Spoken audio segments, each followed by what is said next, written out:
Greetings, fellow nerds!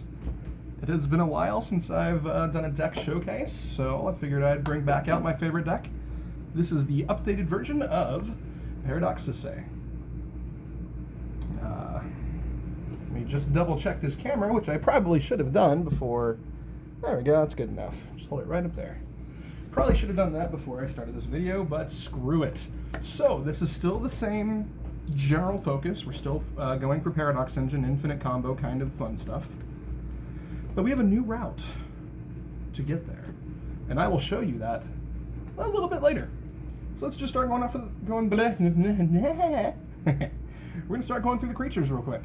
We have Arbor Elf, because elves. Avacyn's Pilgrim, because humans that want to be elves. Aven Mind Sensor, always a good card to have. Nice little Birds of Paradise. I'm working on foiling out this deck. We'll get there eventually. This was a hard one to find. Boreal Druid! Caustic Caterpillar. We actually run this and Kazali Pride Mage, which we will see in a moment, and there's a reason for that. Containment Priest. That is not the reason for it. Elvish Mystic, of course. It's a green deck. A green competitive deck. Oh, these sleeves are awesome! Dragon Shield finally brought out some more of the textured matte art sleeves, and they are glorious. Elvish Spirit Guide needs a foil printing. I don't know where I was. Anyway, Aethersworn Canonist, one of the few of the once per turn kind of cards that we can easily play around. Findhorn, Floople, Flogwaffle Elves. I always say Findhorn, I don't know. Grand Abolisher, because nobody needs to be playing on your turn. Hokori Dust Drinker. Kataki War's Wage.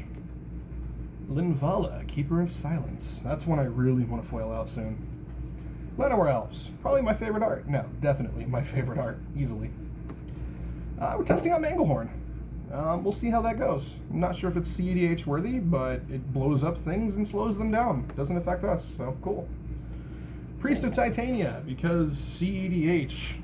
If you're playing green, and I'm playing green, if there's a green board, a green deck at the table, there's going to be elves in it. So yeah, I like mana. There it is, Kazali Pride Mage. Yeah, I run both because actually both are part of a combo, interestingly enough. Quirion Ranger. Honestly, it's one of those kind of weaker cards, but when you have it actually do stuff, it is just so powerful. And because we run, so few lands, it's actually kind of a pseudo-dork. Rishkar. Now, I don't care for this card, but it's also part of a combo. We're testing out Runic Armisar because of things like Thrasios, because of opposing Sisay, although I'm the only Sisay player in my group. Because of fetches. I mean, every competitive commander deck runs all the fetches that they can. So, get some actual draw power in Selesnya. Selesnya is easily one of the worst color combinations in the game. The only reason this deck works is Sisay is amazing. Safi. One of my favorite foils that I have. She's actually part of a combo too. I don't know how to pronounce this one. Seton. I just like to call him good old Satan. But he's part of a combo as well. Another card that I'm not a huge fan of, like Rishkar, but the two of them actually work pretty well together. Spirit of the Labyrinth, we don't really care about drawing cards. One of our combos does, one of our combos doesn't, so we can get around it. Sylvan Safekeeper, Shroud is pretty useful when you have things like Abrupt Decay and Assassin's Trophy in the format, so there we go. And Thalia Heretic Cathar, another one I'm trying out, partially because she's a first strike creature, which helps against Najila, I guess, and because her abilities actually help at the end of one of the combos, and making it so that your opponent's fetches enter tapped. It's pretty fun. Alrighty then, on to the artifacts. For some reason I do creature, artifact, enchantment, instant sorcery, planeswalker, land as my order of cards. I don't know why, so don't ask me. Bantu's Monument. Yeah, not a very good card, I know. It's part of the Safi combo. And the reason I have two combos in this deck is that one dies to new Narset, and the other one doesn't. But the one that dies to it is the primary combo. It's just a better combo. So this just helps you get around it.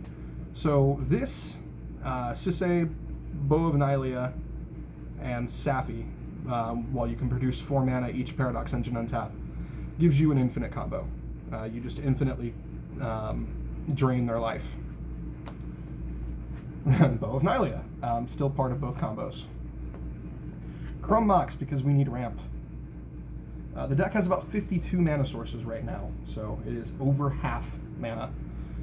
Grim Monolith. I finally got a real one. If I remember right, the last video I had a gold border one. I can't remember, but I've really been trying to upgrade this deck. Lotus Petal. Fast mana is always good. Mana Crypt. These things are so expensive. They need another reprint. Mana Vault. I actually have one of the new arts too, and that's in one of my other decks. I'm not sure if I want to swap them out, but Mana Vault.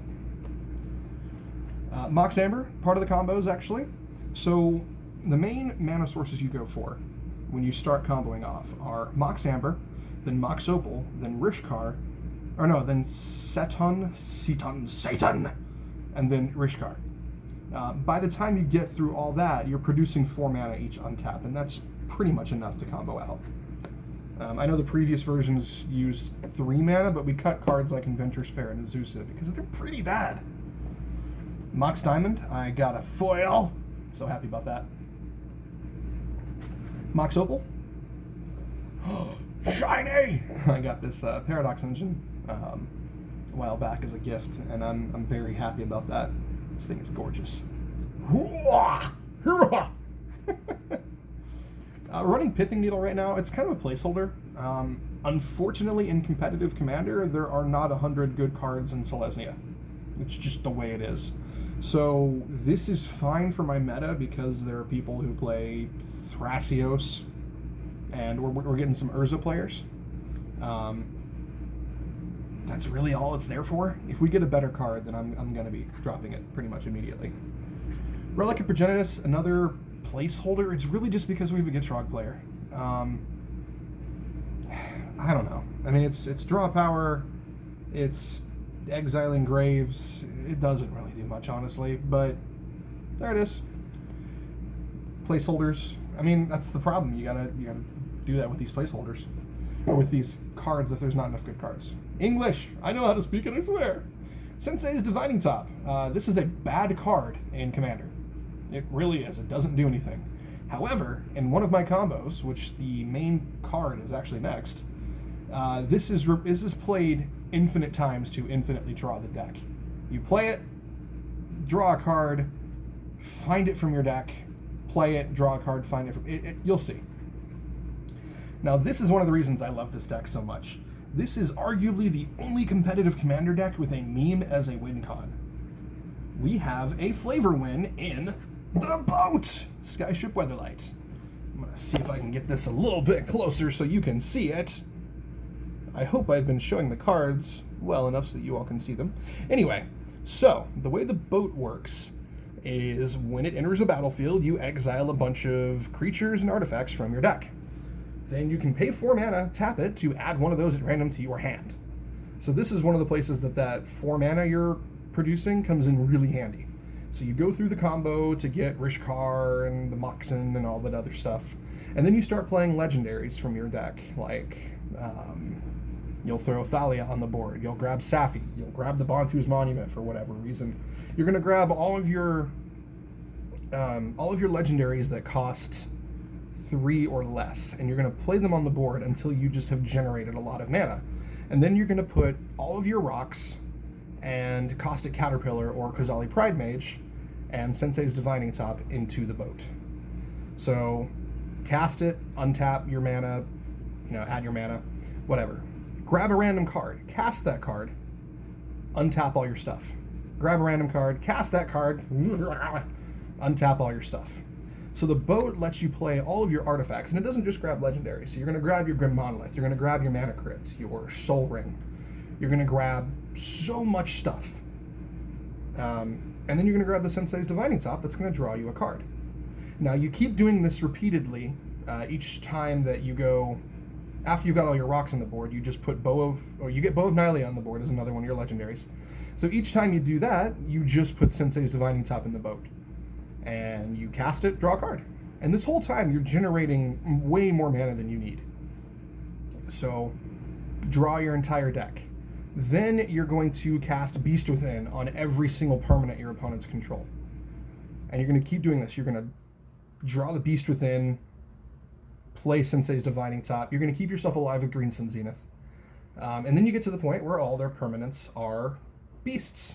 So blow them up with Swords to Plowshares. Now your opponents have no board. Then you're going to play Thalia Heretic Cathar, which you already played. And your opponents are going to have all their creatures and artifacts, or non-basic lands, enter tapped. You have effectively won the game at this point.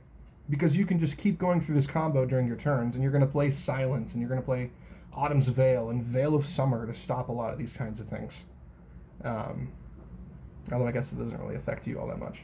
Regardless, your opponents aren't going to be able to come back from that because they have no board. You have all your legendaries. Their stuff's entering tapped, and each of your turns you're going to blow up their lands anyway. It's game over at that point. So this is the new win con, the boat. Of course, good old Soul Ring. Hang on, checking to make sure that I'm holding things up so you can see them. And Winter Orb, because it's one of the stacks pieces that we break parity on, thanks to Cradle. On to the enchantments. I'm testing out Aura of Silence. I'm not sure how useful it's going to be in my meta. Depends on how many Urza players we get. Yeah. Carpet of Flowers. Blue is a thing. Good card. If you're not running it in competitive, you're doing something wrong. Rest in Peace. We are one of the few decks that doesn't care about the graveyard at all. I mean, yeah, our Skyship Weatherlight combo cares about the graveyard because you're using Bow of Nylea to shuffle the card, or to put the cards that you cast and the boat and the Caustic Caterpillar or Kozali Pride Mage that you use to blow up the boat back on the bottom of the deck. Then you're tutoring out Skyship Weatherlight with Sisay and starting all over again. But we have another combo. So, and you can blow this up as part of the initial combo, get Kozali Pride Mage and Caustic Caterpillar, which is why we run both. So, done. Sylvan Library, I've heard it's a good card. And Wild Growth actually has put in some work. We're often on like 1 or 2 lands. Why not make one of them tap for more? It pays for itself the turn you bring it out. Like, it's fine. On to the instants. We play Apostle's Blessing because I like to protect Sisay and Paradox Engine. And if you can see there, it protects creatures and artifacts. Pretty good card, and I like that I have a foil. Good old Autumn's Veil. Thankfully, we got a recent upgrade to this, so I'm going to be running both. Woo! Beast Within. It took me long enough to get a foil, and it's the original foil too. But yeah, of course we run that. I mean, we have to for that combo. Crop Rotation, because there are plenty of good lands that we want to run. Eladamri's Call. I've heard tutoring creatures is good. Enlightened Tutor. I've heard grabbing Mana Crypt is good, and that typically is what I do with it. New Force of Vigor. That's going to be a really unique card. I'm testing it out. I'm pretty sure it's going to put in some work. Our new Beast Within. We got Generous Gift. Let's give people elephants. Heffalumps and woozles. Running Natural State because Isochron Scepter is a thing, and because you want to blow up your opponent's Mana Crypt and their Soul Ring and that stuff. And their Pithing Needle if they're targeting you with it, calling your Sisay. I mean, there's plenty of good applications for this card. There are plenty of cheap artifacts and enchantments that you can blow up at instant speed with this thing. It's definitely worth running alongside Nature's Claim. Nature's Claim. This is the card I am the least happy about in the deck, and I want it to be gone. I just can't think of a replacement right now. Path to Exile is way too bad in competitive Commander because you give your opponent mana. That is more important than any creature they could ever have. I want this out of the deck. It will be as soon as I find a good replacement. Spicy New Tech, Return to Nature. The only reason I threw it in there, because it's really just a naturalize, is because it's not just a naturalize. The final word, the final line of text in the bottom, exile target card from a graveyard. That's pretty strong when Dakmor Salvage is a thing. There's some good applications for that. Silence. Kind of a light counterspell. Autumn's Veil is a green counterspell. Swords of Plowshares. I'm a huge fan of these from the Vault Foils. I don't know if you can see it that well. Unravel the Aether. Fantastic card. Great against Vampiric Tutor. It's good as more removal. Often people have ways to get stuff out of their grave, so put it back in their deck. Why not? Veil of Summer is a card I was so excited about. And this is the only card from Core 2020 that I really care about in the end. It's good. It's better than Autumn's Veil. It's a green counterspell. It's a cantrip. It gives you and your permanents hexproof from blue and black, which are arguably the highest removal colors in the game, thanks to Assassin's Trophy and Pongify and Reality Shift and Rapid Hybridization and Abrupt Decay, so on and so forth. This is good. I heard creatures are good. Worldly Tutor helps you with that. We are running 2 sorceries. Just 2. Green Sun Zenith. Absolutely necessary for the combos, and it's just a good card anyway. We are not running Dryad Arbor. And Regrowth. I like it. I don't care if you don't. A lot of people. I've talked to a few people who just don't like this card in competitive. It's put in its work for me. Ah! We have Karn the Great Creator. This is a tutorable one-sided null rod. That's powerful. We don't even care about anything else on it. Its +1 is irrelevant. Its -2 is actually pretty cool if someone exiles your Paradox Engine. It doesn't function to bring cards outside of the game. Like, you can't put Mycosynth Lattice in a sideboard and bring that in. Officially speaking, that doesn't function. But the fact that this is a tutorable null rod that can get back your exiled Paradox Engine, yeah. I've done that before to win. Had 9 mana available. Someone had exiled my Paradox Engine. I tutored up Karn. I cast Karn. I brought back my Paradox Engine. I had a 0-drop in hand. Win. And on to the lands. We are running 30. This is about as high as you get in competitive Commander outside of Gitrog. Ancient Tomb. More from the Vault Art. Very nice. Arid Mesa. Zipwamenab. Brushland. I should probably get better art for that. Or a foil. Well, trying to foil my deck out. Yeah, I'm going to have a hard time finding a foil of Cavernous Souls. I have a good trade binder. Yeah. City Brass. Who plays that card? Man Tower. Flagstones is really just in there in case I need to tutor a land if I'm that desperate. Nice older Flooded Strand. I like the old borders. We have 2 foil Unstable Forests. Potentially trying to get a 3rd. I don't know what I'd replace. Cradle. Finally got a real one, not a gold border. Quit falling over, damn it. Gemstone Caverns. Fun card. It usually doesn't work out. Homeward Path. Gilded Drake is a thing. Finally got a foil Horizon Canopy. Mana Confluence. Marsh Flats. Misty. Foil Okina. Okina, Temple of the Grandfathers. It's in the same boat as Temple or as Flagstones of Tricare. Their abilities are irrelevant. They are lands that enter untapped and are legendary. 2 foil Plains.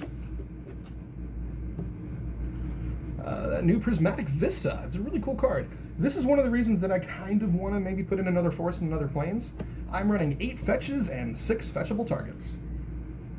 So yeah, but it doesn't really matter. Razorfish Thicket. At the point that I've used all those fetches, like, I should have more than enough mana. Reflecting Pool. Nobody plays Armageddon or Land Hate in my meta, not because they think it's bad, just because we have better things to do with our time. Savannah. I own 2 of those now. I have 1 signed one that's in much worse condition in another deck, and I'll point out those decks at the end of this video. Scavenger Grounds. It's more graveyard hate, and I've actually enjoyed this card quite a bit. Very underrated card in competitive Commander. We got a foil Temple Garden. I'm getting there. One day I'll have this deck foiled. I have a problem. Verdant Catacombs. Windswept Heath. And last but not least, Wooded Foothills, although it's kind of one of the least. So, that is the Sisay deck. I have basically explained the combo. The 2 combos, rather. And yeah, that's it. That's Sisay. This is currently, at least when I was last in the Sisay Discord, which I left for personal reasons, this is the current build. It's the most consistent one. It got rid of bad cards like Azusa, who does nothing outside of the combo, Inventor's Fair does nothing outside of the combo, etc., etc. Now on to my other decks. Don't worry, I'm not going to showcase those in this video. They will have their own. I just want to show you what I am building. Yes, I play PST. my own little variant. I mean, it's PST. It's pretty straightforward. But it's also a really fun modular deck, so there's a lot you can do. So I got Thrasios and Tymna. I am one duel away from having them all. I'm missing a Tundra. So there's a handful of cards in here that I'm looking for. I'm proxying Imperial Seal and Time Twister because my playgroup doesn't care, and because those cards are prohibitively expensive. But anyway, Dark Petition and Echo of Aeons are taking their place if anybody bitches and moans about it. I forgot how new this one is. So those are my two competitive decks. Now we're on to Super Casual Tatiova. It is just Simic good stuff, big creatures. I'm going to be adjusting it to be better. Like I don't have fetches in there, which I should, but it was designed as a super casual deck. And even more casual than that, we have the goodest boy. Just Mowu Voltron, just fun stuff. But yeah, that's what I'm playing with right now. I've gone down in the amount of decks that I have. I'm just on those 4 at the moment. We'll see where the future takes us. Thank you for watching.